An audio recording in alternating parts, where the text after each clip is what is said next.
What do you think is the first thing that comes to my mind when I see all of these tripods? Exactly, I need another one. For a while now I've been wondering why I have so many tripods and why I still feel the need to buy another one. I've realized that there is not one single perfect tripod. Not one tripod that will fit all purposes for my photography. I was already planning a video going over my different tripods and what type of scenarios I use them for and why I need so many. But in the middle of that I was contacted by Kentfaith, who reached out to me and asked me to review their K&F Concept carbon fiber tripod with the BH35L ball head. So I thought I would give you a short brief walkthrough of my most used tripods and see where does this one fit in the lineup. Now, to be totally transparent, Kentfaith did sponsor me by sending this tripod free of charge for review. So I've been using this Kentfaith tripod for a few weeks now in the different types of photography that I do, including one nightscape adventure where I do really long exposure photography. So let's start with looking at my most used tripods and why I still feel I need another one. This one is my SUI. It's my biggest and most heavy tripod, so obviously I use it where I need maximum stability. It also has a center column that can be attached to give me even more height when needed. So I mainly use this one for landscape photography where I don't need to do a lot of hiking. I use it for astrophotography when I need maximum stability, and also photography with longer, heavier tele lenses for bird photography, for example, but also when I do filming with a video head, when I need most maximum stability for smooth panning and stuff like that. I really like this tripod. It's of course very stable. That's the main benefit of this one, but it has its flaws. These leg locks here, for example, they have a tendency to be less than smooth even after I've been cleaning them, and also of course, it's a very heavy tripod. I also find the knob here on the ball head, at times it can be kind of tricky to get it loose. I don't know, that's just some minor flaws, I guess. What I do like is that there is a bubble level here on the base of the tripod as well as on the ball head. I also like the fact that there is a hook here for weighting the tripod down. This hook also doubles as a tool for locking and unlocking the base, and also for tightening screws in the bottom here where you tighten down the ball head so that it doesn't come loose from the tripod. Of course, I also like the fact that it's so tall. I never have to crouch down to be able to use it. But I can also use it to shoot really low to the ground by just loosening these levers here. This makes the tripod be only 21 centimeters from the ground, so that's really good when I want to shoot low angles. That's about it for this tripod. It's, as I said, it's a really stable tripod with a lot of benefits, but also a few drawbacks, the main one being the weight. Then we have my medium-sized tripod. It's I have two of them actually. It's this Benro carbon fiber one, and I also have a Benro aluminium one that I bought really cheap for maybe 100 euros or something like that. I bought this one used. So it's a Benro carbon fiber tripod with a Leo Photo ball head on it, and I'm not sure what model it is because the previous owner used this type of protective tape here, and also he cut away the center column to make it more portable and to reduce the weight, I guess. So I use this tripod as my everyday tripod for carrying around when I don't want to have the same amount of weight as with the bigger tripod. What I like is that these leg locks are really smooth. They still have not been jamming for me at any time.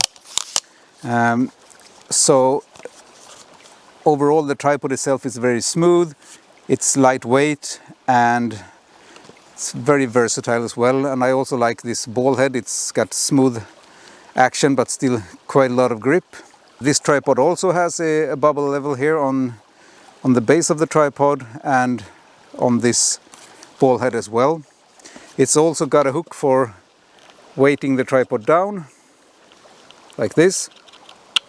And it can also get quite low to the ground, about the same as the SUI one. So I use this carbon fiber one as my day-to-day tripod, and it works for almost everything. I even use it with heavier lenses if needed. So the only negative part about this tripod is the height. It's not tall enough for me when I use it in uneven terrain. If I only use it on flat ground, then it's totally fine. But as soon as I need to shorten one of the legs to compensate for uneven ground, then this gets kind of short for me. And finally we have this mini tripod. It's a super lightweight, very small tripod that I use mainly for B-roll or filming myself, or when I only need to have something to stabilize, maybe a compact camera or mirrorless camera. Because it's so small, it's so lightweight, it weighs less than half a kilo, and I can bring it with me practically anywhere since it's so lightweight. I really recommend having one of these. It's super useful for maybe time lapses with a compact camera, time lapse with a GoPro or action camera.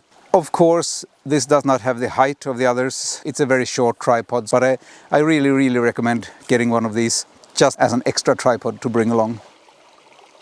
If I could have only one single tripod, what would it be like? Well, it would be medium height, but at least 140 centimeters, so I don't have to crouch down too much. Stable, of course. It has to be versatile. It has to be low weight. It has to be affordable, and it has to be durable, so I don't have to be overly careful with it. So from my existing tripods, if I had to get rid of all of them and just keep one, it would be this medium height Benro one. So, will the Kentfaith carbon fiber tripod that I'm reviewing fit all of these demands? Let's see. First, a quick overview of what's in the package. The K&F Concept tripod comes with a nice carrying bag, the ball head and a quick release plate.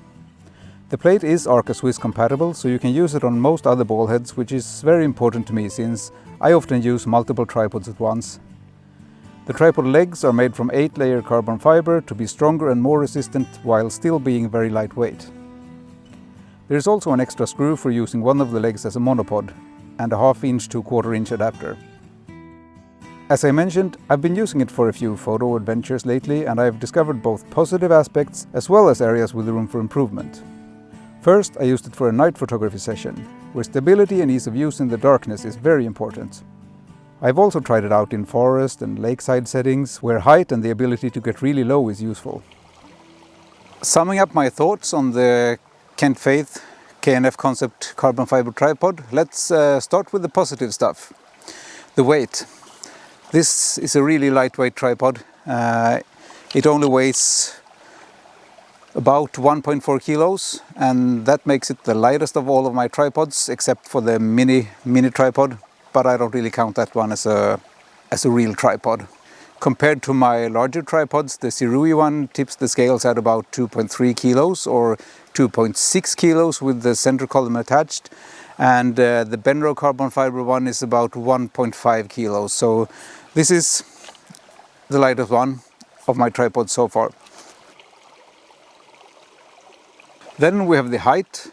The height is about 139 centimeters with the center column down, and as you can see, this is a comfortable working height for me, but this is being on flat surface where I don't have to lower one of the legs to compensate for the angle, but I can still use it without crouching down too much. And if I raise the center column here, it reaches a maximum height of 173 centimeters, which, I mean, I can use this in any type of terrain, and I will still have enough height to use. This height of 139 centimeters can be compared to my Benro tripod at 134 centimeters and my largest SUI tripod at 149 centimeters. So This is a really good middle ground, and I only need to raise the center column a little bit to reach the same height as my largest tripod. Then we have the stability. Despite the slender legs and light weight of this tripod, it's actually quite stable, and the maximum payload is actually rated at 15 kilos, but I would not go that far. Even if the tripod and the ball head could hold this weight without breaking, it would not be a pleasant experience. But I've used it with heavy telelenses and it works totally fine with that as well. And I will even show you here a small test I did with 400mm lens with the stabilization off, where I attached the lens and the camera to this tripod as well as to my large stable SUI tripod, and then I just tapped the lens to see how quickly the vibrations die down. And as you can see, it takes a bit more time with the K&F Concept tripod than with my biggest, heaviest SUI tripod. But I mean, that is of course to be expected since the SUI is so much bigger and heavier. The tripod has an embedded locking base, so the tripod legs can be locked tightly and provide great stability. There is also a hook for increasing stability by weighting the tripod down. Another thing I really liked was the versatility and ease of use. With this tripod I could shoot even lower to the ground than with my other tripods, and that is because you can actually reverse the center column to shoot with the camera hanging down towards the ground. And because you can reverse the center column, you don't even need room to spread the tripod legs very wide. This is great for macro photography, and also when I want to find some more, let's say, creative angles for my photography or filming. And reversing the center column, it's a really easy procedure. I just loosen this knob here, I raise it up, push this button, pull it out and insert it from below here. Push this button again and tighten up, and I've got the camera hanging upside down, which makes it really easy to shoot really low to the ground. I also find it quite nice with this panning action here. It's got good smoothness to it, and it's got some resistance, and it doesn't have this jerkiness that can be with some tripods. So the panning base is actually quite good, but I would have liked another bubble level here on the base to see when the base is level, so I can do my panning. For the ball head itself, it's good. I mean, it looks really good, but I would have liked a bit more of a gradual release, because it's from tight to very loose. It's minimal movement of this lever here, so that would have been nice to have some more gradual release of the ball head. And then we have appearance. I might be a bit shallow, but I actually want my gear to look good as well, and I find the finish and the color scheme of this tripod to be nice. I like this orange contrasting with the black. And finally we have the price. This is an affordable carbon fiber tripod. It comes in at well under $200 or about 195 euros. Now to the areas where there is room for improvement. My main issue with this tripod isn't actually the tripod itself, it's the ball head. So for me, I find that the ball head is the weakest link in this tripod combo. The lever on the ball head here has a tendency to get stuck when rotating the camera plate in certain angles, and of course that can be mitigated by rotating the entire base and the ball head and getting it in another angle. But during my night photography session, that was kind of irritating, since everything is more complicated in the dark when you can't see properly and all that. And also there is a way to get around that by pulling this lever out and getting it in another angle so as not to touch the base. But I would recommend just raising the top plate here a bit, and this wouldn't be a problem anymore. And to be fair, my Leofoto ball head has the exact same issue, and it's also got a lever, and as you can see from the wear marks on the lever, I run into that problem lots of times. And another thing is the material of the lever itself. It's plastic, and I know all too well what happens to plastic when the temperatures drop. So frankly, I'm afraid that this lever would risk ending up breaking off or getting cracked when the temperatures drop, or if I'm not careful enough when placing the tripod down and throwing it in my car and stuff like that. So I don't think an aluminium lever would cost that much, and it wouldn't add a lot of weight. So I think that would be a real improvement for this tripod to get a proper metal lever instead here. For the tripod itself, what I would like is a bubble level like this one. But I would want it on the base of the tripod instead, because then I could much easier get the base level for some panorama shooting, and then I could just use this panorama function on the ball head, which is actually quite good. I don't see a lot of use for a bubble level up here on the top plate. I would much prefer it to be on the base of a tripod. What I like least about the tripod itself is actually marketed as a feature, and it's this leg that is detachable to be used as a monopod. So you can unscrew it like this, and then there is an extra screw shipped with the tripod to insert here and to attach a ball head or some other type of tripod head.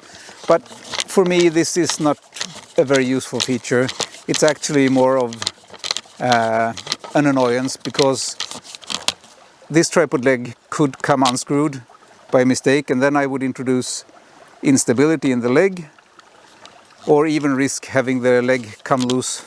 So I would actually never use it as a monopod or as a walking stick when hiking, because then I would have to still carry the rest of the tripod with me, or leave that at home and just bring the monopod, and that just doesn't work for me. I already have a monopod, and frankly I have not used it one single time, I think. So at least for me, this is not a useful feature, and I would much prefer all of the legs to be just fixed on the tripod. So what have I not been able to review during these weeks? Well, of course, the long time durability of the tripod. How well will it hold up with the daily wear and tear? Will things break, like this plastic lever? How will the leg locks, will they still be smooth after a year or so? Will it easily be scratched? All of these things I haven't been able to evaluate, of course, but I might do a long-term review when I've had more time working with it. So to sum it up, will this be my all-purpose daily use tripod? Well, it actually might be. So if everything goes well, there will be a long-term review here on the channel, so stick around for that. So if you think this tripod sounds interesting, just check out the link in the description. And to be clear, these are not affiliate links, so I will not be making any money from anyone buying from the links, because I just want this review to be as objective as possible. So while waiting for this long-term review, feel free to check out some of the other videos here on my channel, and I'll see you next time.